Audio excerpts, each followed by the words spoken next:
Tribute to all of you, our friends.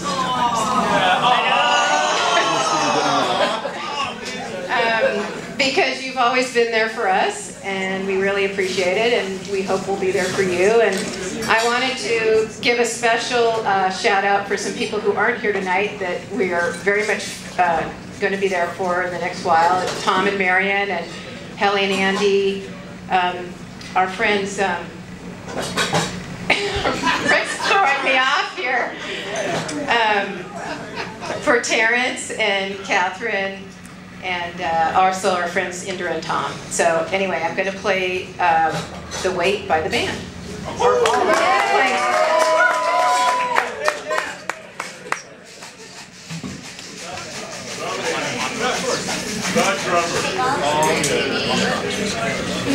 to hide your shoes.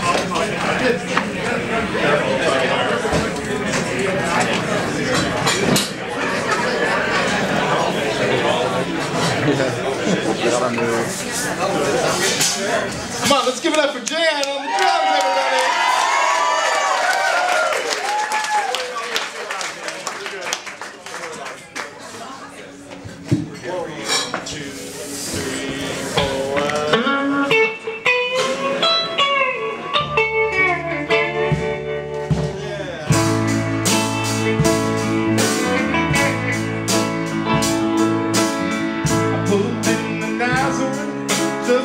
About a half past 6. Just looking to find some place where I can lay my head.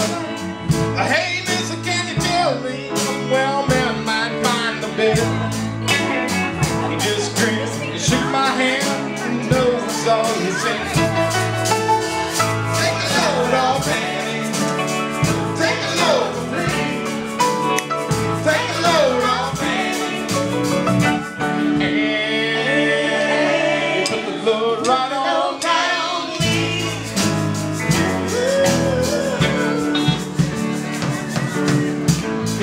My bag, I went looking for a place to hide. When I saw her coming, I walking side by side. I said, hey, come on, let's go downtown. She said, I gotta go, but my friend can stick around. Take a load off, Annie. Take a load for free. Take a load off, Annie. Right on down me.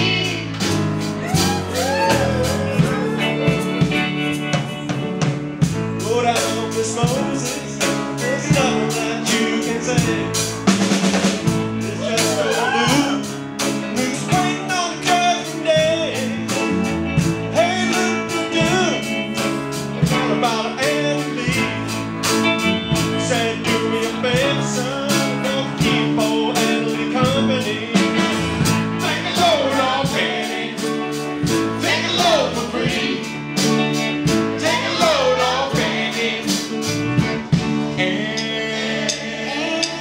Right on down me.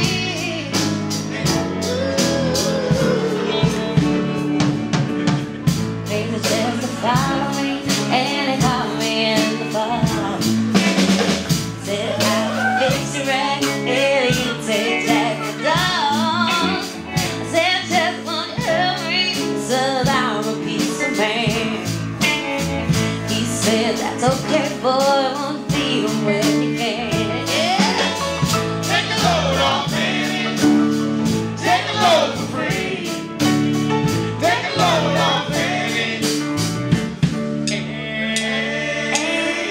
Right on down.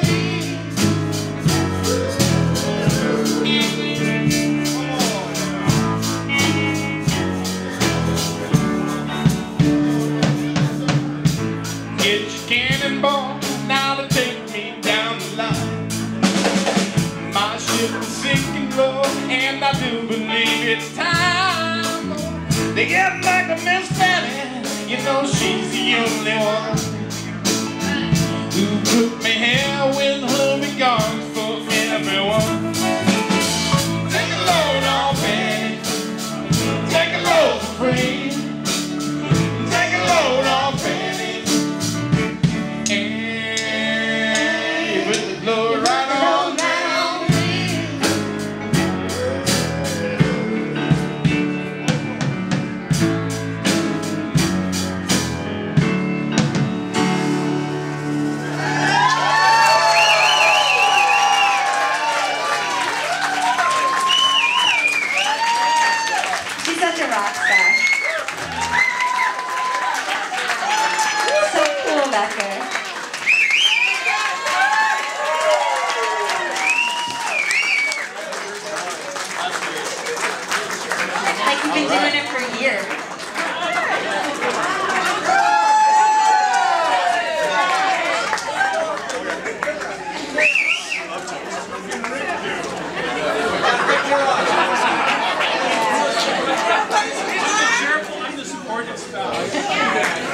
to say.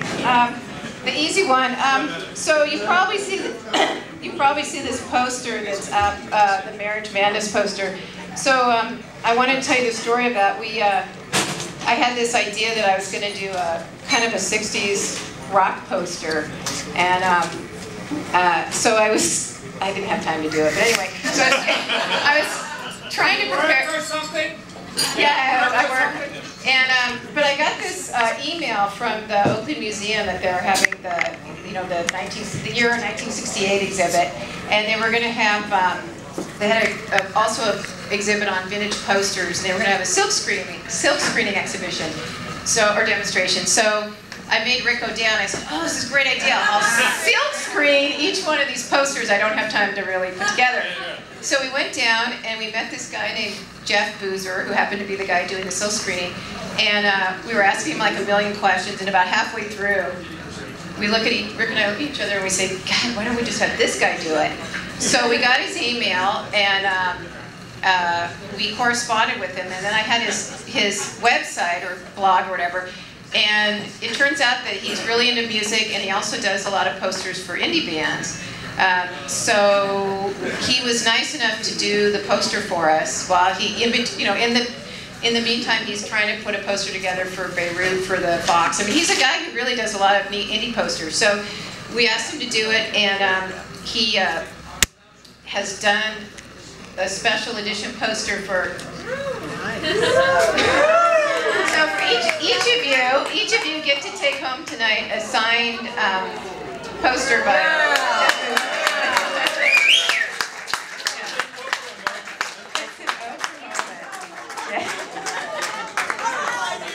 You want your sound? There you go.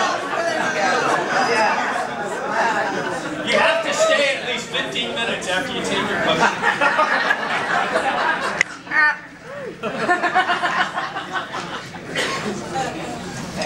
Oh, so this is the serious part of the night.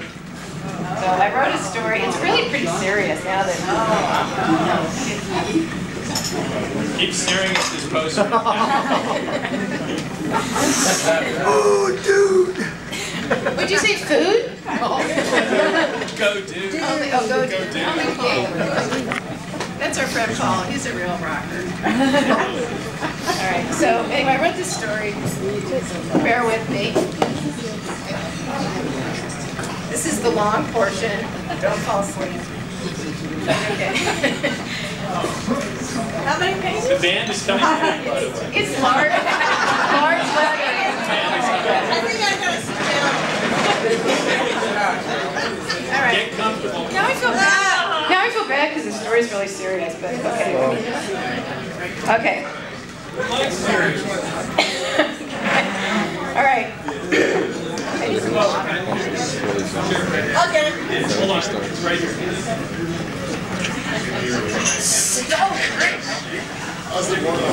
Do I know how to take care of them? Yeah. Dude, I just roll it. Okay, straight chin.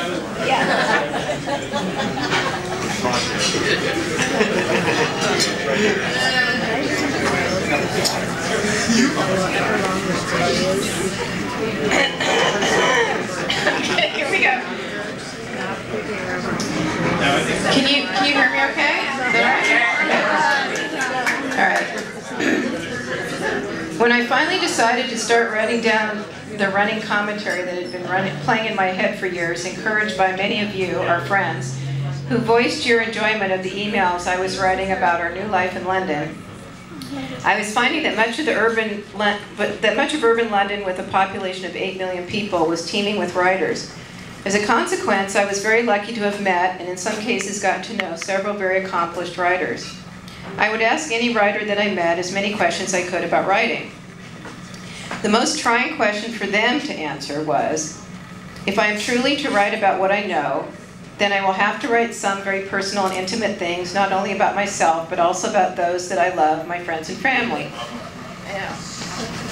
How should I handle this? The answers varied from, I make a point to never write about my close friends and family, to, there are many people who no longer speak to me. One writer told me that to write about yourself and those closest to you can be the most raw and real of one's work. because you expose the true essence of relationships. You can try and disguise their identity, but they know it's about them. I've written a piece about my marriage to, sorry. What's his name? I've written a piece about, oh, what's his name? My marriage to Rick McKillop. Obviously no hiding who I'm writing about. It touches on events that are very personal. I've never been one to sugarcoat things. And to the extent that you can never really capture the complexity of a relationship in a few words, hopefully this story provides a bit of insight into the essence of our relationship.